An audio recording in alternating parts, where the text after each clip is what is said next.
తమ్ముడు అన్న ఓకే ఈ రోజు నువ్వు అడిగిన ప్రశ్న ఏంటంటే తెలంగాణ రాష్ట్ర ప్రజల గురించి నీ క్వశ్చన్కు సరి అయిన సమాధానం ఇవ్వాలంటే ప్రజలకు నువ్వు అడిగిన క్వశ్చన్ ఎక్స్ప్లెయిన్ చేస్తా.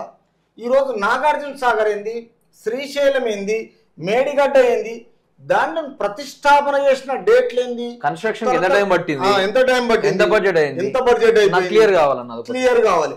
ఇవన్నిటి మీద నేను ఒక్కసారి వివరిస్తా, ప్రజలకి చూస్తుంటారు. మంచి క్వశ్చన్ అడిగావు. తర్వాత ఇప్పుడు ఉన్నది ఏంటంటే ఫస్ట్ నాగార్జున సాగర్.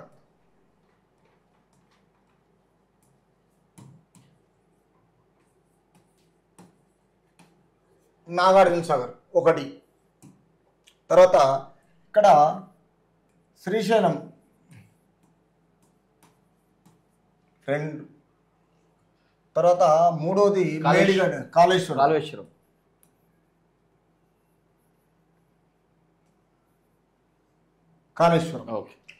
కాబట్టి ఇప్పుడు ఇవి ఉన్నాయి ఏంటిదంటే ఈ మూడిట్లలో తిరిగి నాగార్జున సాగర్ మొత్తం ఎప్పుడు అంటే 1955 నుంచి టు 1967 వరకు కంప్లీట్ చేశారు. ఓకే, దీన్ని కంప్లీట్ చేసినప్పుడు కరెక్ట్గా అయ్యిందంటే ఇప్పటికీ 57 ఇయర్స్ అది కంప్లీట్ అయ్యి 57 ఇయర్స్ అయిపోయింది. కడతానికి ఎంత టైం పట్టిందన్న అంటే చెప్తున్నా కదా 55 నుంచి 67 అంటే 12 సంవత్సరాలు అయింది. ఓకే, కట్టడానికి. ఓకే, ఈ 1955 నుంచి 1967 అంటే 12 సంవత్సరాలు అయింది. తర్వాత ఇలా ఇప్పటికి ఈ రోజు స్టిల్ చూసుకుంటే 57 సంవత్సరాలు. దీనికి బడ్జెట్ చూడు కరెక్ట్ గా 132.32 అంటే 132,32,00,000 రూపాయలు అయింది. అంటే ఈ రోజు గిన నాగార్జున సాగర్ కు ఏ ప్రభుత్వం కట్టినా, ఎవరు కట్టినా, ఏ కాంట్రాక్టర్ కట్టినా చెక్కు చెదరకుండా బ్రహ్మాండంగా ఉన్నదంటే ఆ రోజు మరి ప్రజల అదృష్టమా, రైతుల అదృష్టమా, ప్రభుత్వం అట్లా పనిచేసిందా, మెటీరియల్ సహకరించిందా, తిరిగి ఈ రోజున ఇంత బ్రహ్మాండమైన చెక్కు చెదరకుంటుంది నాగార్జున సాగర్ అంటే మరి దీంతో పోల్చుకుంటే కాళేశ్వరము చూద్దాం. నెక్స్ట్ మళ్ళా శ్రీశైలం అండ్ కాళేశ్వరం చేద్దాం. ఇప్పుడు మీకు క్లియర్ గా ఏమంటారు, కోట్ల 132,32,00,000 రూపాయలు కనిపిస్తుంది క్లియర్. తర్వాత 57 సంవత్సరాలు ఇప్పటికీ అక్కడ బడ్జెట్ మొత్తం 132,32,00,000 రూపాయలు. ఆడియన్స్ కి తెలిసిపోయింది, ఇక్కడ చెప్తున్నాం కదా మనం, వినిపిస్తుంది. కాబట్టి ఇది 55 to 67 ఇక్కడ ఉన్న 57 సంవత్సరాలు ఇప్పటి వరకు. తర్వాత ఇది ఈ బడ్జెట్ ఎంత అమౌంట్ ఖర్చు అయింది, ఈ విధంగా ఎట్లున్నది, అప్పుడు ఏ ప్రభుత్వం చేసింది, ఇదంతా ప్రజలు గమనిస్తారు. కాబట్టి ఇప్పుడు నెక్స్ట్ మనం ఎక్కడ వద్దాము, శ్రీశైలంకి వద్దాం. శ్రీశైలానికి ఏమైపోయిందంటే ఇది 1960, ఇది 1960 ఎక్కడ 1981 అది ఇది కంప్లీట్ అయింది. దీన్ని ఇప్పటి వరకు చూసుకుంటే ఎంత 43 సంవత్సరాలు 43 ఇయర్స్ 43 సంవత్సరాలు కట్టి 43 సంవత్సరాలు. ఈ 43 సంవత్సరాలు ఇప్పటి వరకు అయిపోయిందంటే ఈ రోజు ప్రజలు శ్రీశైలానికి పోయేటప్పుడు ఈ డ్యామ్ ఏంది, శ్రీశైలం కట్టడం ఏంది, ప్రభుత్వం ఏంది, ఇంకోటి శ్రీశైలము మొత్తం ఏపీ తెలంగాణ మొత్తం అన్నిటికీ యూజ్ అయ్యేది వాటర్. అవును, కాళేశ్వరం ఓన్లీ తెలంగాణకి. అంటే ఇది ఉమ్మడి రాజధాని ఉన్నప్పుడు కట్టినాయి కాబట్టి సాగర్ వాటర్ కూడా రెండు అవును, అప్పుడు ఆంధ్రప్రదేశ్ ఉన్నప్పుడే కట్టిరు. ఓకే, కాబట్టి అప్పటి ప్రభుత్వాలు, అప్పటి మెటీరియల్స్, అప్పటి పబ్లిక్ ఇంత బ్రహ్మాండంగా చెక్కు చెదరకుంటున్నాయి. ఇది ఎంత అంటే 2 రాష్ట్రాలు వాడుకురు నీళ్ళని, 2 రాష్ట్రాలు వాడుకురు. ఓకే, తర్వాత ఇంకోటి ఏంటంటే ఇక్కడ నాగార్జున సాగర్ మన బార్డర్. ఈరోజు మిర్యాల కూడా ఉన్నా, నాగార్జున సాగర్ ఉన్నా, మాచర్లో ఉన్న, తర్వాత గుంటూరుకు పోవాలన్నా మొత్తం ఈ వాటర్ 2 రాష్ట్రాలకు అనుకూలంగా ఉన్నాయి. తర్వాత ఈ శ్రీశైలం మీద 60 నుంచి 81 43 సంవత్సరాలు అయిపోయింది. ఈ 43 సంవత్సరాలు అయిపోయినా దీనికి కరెక్ట్ గా 1,000 అంటే 1000 కోట్లు ఖర్చు అయింది. ఈ శ్రీశైలానికి ఖర్చు అయింది. ఖర్చు పెట్టిన 2 రాష్ట్రాలు ఈరోజు ఆనందంగా ఉంది, ఎక్కడ చెక్కు చెదరలేదు. అంటే తరతరాలు మనుషులు చూస్తూ ఉండేటట్టుగా రైతులకు ఆనందంగా ఈ వాటరు దీన్ని ప్రసాదంతో ఒక మనం తిరుపతి పోతే లేకపోతే శ్రీశైలం పోతే లడ్డు ప్రసాదాన్ని మనం ఎట్లా అనుభవిస్తామో ఈ రోజు ప్రత్యేకంగా పంటల గురించి ఆ వాటర్ను ఈ విధంగా రైతులు అనుభవించి తర్వాత ఇక్కడ దాకా చెక్కు చెదరకుండా రాష్ట్ర ప్రజలు గమనించి చూడాలి ఈ రెండు. తర్వాత ఇప్పుడు మళ్ళా తెలంగాణ రాష్ట్రము కరెక్ట్గా 2014లో స్టేట్ బైఫర్కేట్ అయిపోయిన తర్వాత ఈ కాళేశ్వరాన్ని కల్వకుంట్ల చంద్రశేఖరరావు ప్రతిష్టాపన చేయించుడు. కాబట్టి ఎవరితోటి ఎల్ఎన్టీ సంస్థతోటి దీని విషయంలో కరెక్ట్గా ఏమైపోయిందంటే కాళేశ్వరము 2019 నుంచి 2023 4 ఏళ్ళు అవుతుంది కట్టి 4 ఏళ్ళు అవుతుంది కట్టడానికి. ఈ 4 సంవత్సరాల 4 అవతారాలు చేసి తెలంగాణ రైతులకు మోసపూరితంగా చేసినట్టు ప్రజలు గమనిస్తున్నారు. దీన్ని పట్టుకొని చంద్రశేఖరరావు తోకమాట అంటాడు, బొందలగడ్డ అంటాడు, రండా అంటాడు. ఆయన మాట్లాడేది ఏందో అసలు మనిషి వాళ్ళకం ఉందా ఆయనకు? అసలు ప్రజలకేమన్నా అనుకూలంగా రెస్పెక్ట్ ఉందా? పోను మీడియా సోదరులను గమనిస్తాడా? ఎవరితోనూ స్పీచ్ ఇస్తాడా? తర్వాత ఏ రోజైనా ఒక బహిరంగ సభ పెడతాడా? ఏ రైతులతోనైనా మీటింగ్ పెడతాడా? ఏ ధాన్యాన్ని కొనుగోలు చేస్తాడా? ఈ కాళేశ్వరానికి ఇంత పెద్ద పేరు పెట్టి ఇవాళ నువ్వు ప్రతిష్టాపన చేసినందుకు నీకు నైపుణ్యత ఎక్కడిది? రాష్ట్రంలో ఎవరిని గమనించినావు? దీని విషయంలో ఈరోజు 2019 అంటే 4 ఇయర్స్ 4 సంవత్సరాలు మాత్రమే నువ్వు చేసింది. ఈ 4 సంవత్సరంలో దీనికి బడ్జెట్ ఏంటంటే 1,47,000 కోట్లు 47,000 కోట్ల రూపాయలు ఇలా తెలంగాణని మొత్తం తెలంగాణ రాష్ట్ర సొమ్మును నాశనం చేసినావు మొత్తం.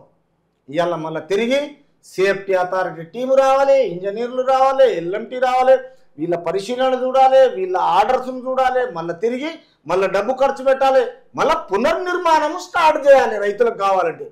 అంటే మళ్ళీ తిరిగి నువ్వు చేసిన దానికి ఇలా కాంగ్రెస్ పార్టీని ఎందుకు చేస్తలేరు అంటే ఆడ ఉంచింది ఏంది? నువ్వు 0 ఒక్క రూపాయి లేకుండా ఖజానా ఖాళీ చేసిపోయినావు. ఏడికెళ్ళి చేస్తారు? నువ్వు ఇచ్చిపోయింది ఏంది? 3ఓసారి వస్తానే ఆంధ్ర రాష్ట్రంలో 23 కార్లు బుల్లెట్ ప్రూఫ్ పెట్టుకున్నావు.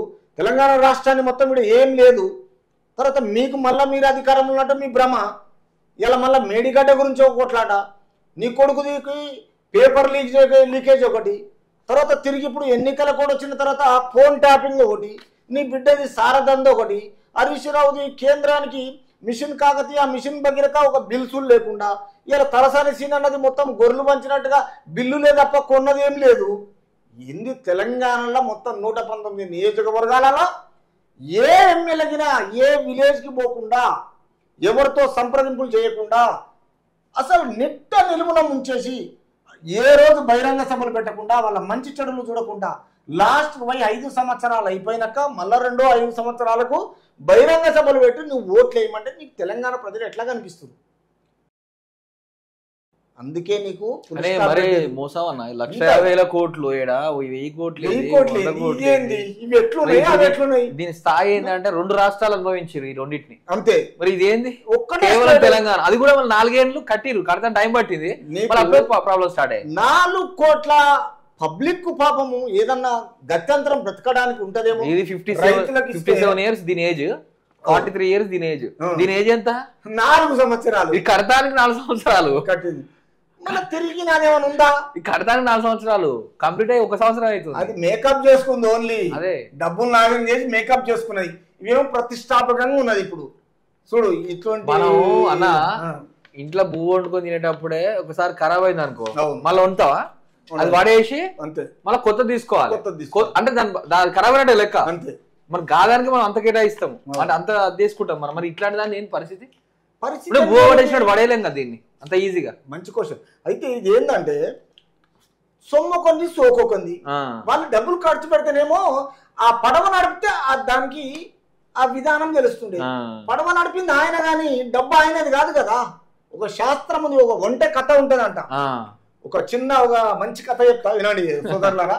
ఒక వంటను ఏం చేసిన అంటే 2 భార్య భర్తలు పదే ఏదో వ్యాపారం చేయాలి, డబ్బులు ఉన్నాయి మన దగ్గర అంతా ఉంది, తర్వాత మనం చేసే ఒక స్టేట్కు బాగుపడేటట్టు ఉండాలి అనేసి ఆ డబ్బులతో ఏం చేసినాడు 2 పనులను పెట్టుకొని ఒక వంటను కొనడానికి వెళ్ళాడు.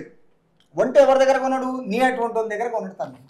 అప్పుడు వంటను నువ్వేం చేసినావు అంటే, నా దగ్గరికి కోట్ల రూపాయలు ఉన్నాయి, వజ్రాలు వైఢూర్యాలు ఉన్నాయి, ఈ డబ్బులతోటి నేను ఏం చేయాలి, ఇన్ని వంటలున్నాయి, ఒక వంటను నిజంగానే అమ్మేస్తా అనేసి అమ్మను. అప్పుడు నేను వచ్చి ఏం చేసిన, అరే పలానా సార్ మంచోడు, పాపం ఆయన దగ్గర అన్ని వంటలు నాగిన రేపు జనాలకు బ్రతకడానికి ఒక జీవనోపాధి అవుతుంది అనేసి డబ్బులు ఇచ్చి నీ దగ్గర వంటను కొన్నాం. ఆ వంటను పదే పదే నేను భూమి మీదకి వెళ్ళి నడిపించుకుంటూ తీసుకొచ్చి నా ఇంటి దగ్గర ఒక చల్లని చెట్టు ఉన్నది కాబట్టి కానుగ చెట్టు కింద వంటను కట్టేసిన తర్వాత తిరిగి నా దగ్గర పని వాళ్ళు 2 ఉన్నారు, భార్య భర్తలు. ఆ భార్య భర్తలు ఏమడిగారు అంటే, నువ్వు అమ్మిపోయిన దానికి నీకు తెలియదు కాబట్టి తెచ్చిన నేను కాబట్టి, సార్ ఏంది వంటను తీసుకొచ్చిరంటే, ఈ వంటతోటి మనం వ్యాపారం చేయాలి కాబట్టి తెచ్చిన చెట్టు కట్టేసిన దానికి ఇంత పుడ్డు పెట్టేయండి. పుడ్డు అయిపోయిన తర్వాత దాని మీద మొత్తం ఏదైతే ఉన్నాయో అవన్నీ తీసేసి, అవన్నీ ఆ బెడ్షీట్ అన్నీ తీసి దాన్ని ఏం చేయండి, కడిగి ప్రశాంతత నీళ్లు పుడ్డు పెట్టండి అనేసి ఇంట్లోకి పోయి ఆయన స్నానం చేసేసి తన భార్యతో ఆలోచన చేస్తుండే. ఏమని, చూడంగా పాపం ఒక పలాని సారు ఒక ఆయన మంచి వంట నమ్మిండు, దాన్ని నమ్ముకుంటే ఆయన కొన్ని లక్షలు సంపాదించిండట, అందులో ఎన్ని వంటలున్నా మనము మన గురించి ఆలోచన చేసి ఒక వంట తెచ్చిండు అంటే నమ్మకంతో. ఆ వంట ఎవరికి? ప్రజల గురించి. మరి ఈరోజు బయటకు అడుగుతున్నారు వాళ్ళు, తర్వాత నూగిన చూడు అనేసి ఫ్రెష్ అప్ అయినాక చేసినాక ఎవరైతే ఈ పని వాళ్ళు వంటను కడుగుతున్నారో, కడిగేటప్పుడు ఆ వంట మీదకి వెళ్ళి అవన్నీ తీసేటప్పుడు ఏం చేసింది, ఒక వజ్రాల మూట దొరుకుతుంది, కింద పడిపోయింది. ఆ వజ్రాల మూట చూడగానే భార్య భర్తలు 2 చూసి ఏమన్నారు, అయ్యో ఏంది ఇది పడిపోయిందని చూస్తే ఇట్లా తెల్లగా కోయినూరు వజ్రాలకి ఇట్లా మెరుస్తున్నాయి. అమ్మో ఇది వంట, ఇది ఏంది, సారుకు తెలుసో చూద్దామా ఏం చేద్దామా అనేసి భార్య భర్తతో అన్నది. భార్య ఏమన్నది, తన భర్తతో ఆలోచన చేస్తుంది పెనిమిడితో, లేదు ఇది సారుకు చెప్పాలంటది. నిజమే అంటావా అంటే, అవును నిజమే. 2 కలిసి ఎవరిని మోసం చేయలేక ఒక నమ్మకంతో యజమాని దగ్గరికి వెళ్ళి ఈ విషయాన్ని చెప్పారు. విషయాన్ని చెప్పిన తర్వాత ఆయన దగ్గరకు పోయి, ఇది నేను ఇచ్చి రావాలి, వజ్రాల మూట మనది కాదు, మనకు ఎవరి సొమ్ము వద్దు అంటే నీతి నిజాయితీగా బతుకుదామనేసి ఓనర్ చెప్పిండు. ఆ ఓనర్ చెప్పినప్పుడు ఏమవుతుందంటే, ఎవరైతే ఈ వంటను కడిగిన భార్య భర్తలు ఏమంటారు, సార్ ఇది మనదే కదా, మనకు వచ్చింది కదా, మనం ఎందుకు ఆయనకి ఇచ్చేది ఎందుకు అంటే, మరి నేను ఇంట్లో పోయి ఫ్రెష్ అప్ అయిపోయి నేను స్నానం చేయడానికి పోయినప్పుడు దొరికింది మీకు, యజమానికి ఇవ్వాలని నేను అంటున్నా. ఎందుకంటే నమ్మకంతో ఆ యజమానికి ఇవ్వాలన్నప్పుడు మీరు మరి నాకు తెలియకుండా మీరు నాకు మోసం చేయొచ్చు కదా, మీరు ఇంట్లో పెట్టుకోవచ్చు, చేయొచ్చు కదా. అంటే మీరు చేస్తలేరు, మీకు ఒక సభ్యత సంస్కారం ఉందని మీరు 2 కలిసి నా దాకా తీసుకొచ్చిరంటే నా అన్నం తింటున్నారు కాబట్టి నా మీద ప్రేమతో మర్యాదగా తిరిగి నాకు చేర్చాలని మీరు చూసినప్పుడు నేను మీ యజమానిని కదా, ఒకరి దగ్గర తెచ్చిన మరి తిరిగి వాళ్ళకి అందజేయాలి కదా. అందుకే మనం ఏం చేయాలంటే, తెలంగాణ రాష్ట్ర ప్రజలు కేసీఆర్ కు 4 కోట్ల మంది గెలిపిస్తే ఆ 4 కోట్ల మంది నమ్మకాన్ని వంచి ఇవాళ కమిషన్లకు ఆశపడి తెలంగాణ రాష్ట్రంలో మేడిగడ్డ బ్యారేజ్ను ఇంత మోసం చేసిన ఘనత ఈ వంట కథ క్లియర్ ఎందుకు చెప్పినా, తెలంగాణ రాష్ట్ర ప్రజలు ఎంత నమ్మకంగా నీకు అధికారాన్ని ఇచ్చారో, ఎలా గెలిపించారో, ఎలా నిన్ను నమ్ముకున్నారో, నమ్మిన దానికి మోసపూర్వకంగా రాష్ట్రాన్ని మోసం చేసినారు. ఇప్పుడు నువ్వు చేసినావు, తిరిగి నీకేమైంది, గదే అయింది. కాబట్టి ఎప్పుడైనా ఒకటి ఆలోచన చేయాలి. మనకు అనేది నేనే అన్నోడు దునియాలో ఎవడు లేడు, పైన ఒకటి అటెండెన్స్ రాష్ట్రుడు ఉంటాడు, చిత్రగుప్తుడు, యమధర్మరాజు. అందుకే ప్రజలకు ప్రజాక్షేత్రంలో మనుషులు నమ్ముకున్నప్పుడు నమ్మకంగానే పనిచేయాలి. అప్పుడు అది ఏమవుతుందంటే బ్రతకడానికి దారి తీస్తుంది, 10 మందికి మంచి చేయాలి మనిషి అయి పుట్టినప్పుడు. కాబట్టి నువ్వు చేసిన అన్యాయాలను భగవంతుడు చూస్తున్నాడు, తెలంగాణ రాష్ట్ర ప్రజలు చూసినాడు, నీకు ఆ ఘనత ఏర్పాటు చేసినాడు. ఈ రోజు నీకు ఇప్పటికైనా విపక్షక దీన్ని స్వీకరిస్తలేవు కాబట్టి నల్గొండ క్లాక్ టవర్ దగ్గర పోయి బహిరంగ సభ పెట్టినావు, 5 కిలోమీటర్ల అసెంబ్లీలో పోయిపోకుండా, ఇంకా అన్యాయమే, కుటుంబం. కాబట్టి ఈ విషయంలో రాష్ట్ర ప్రజలు గమనించి ఎలాంటి చర్య తీసుకోవాలి, రేపు పార్లమెంట్లో ఎన్ని సీట్లు గెలిపించాలనేది నిర్ణయం, వాయిస్, చాయిస్ అన్నీ మీకే వదిలిపెడుతున్నాం. రైట్.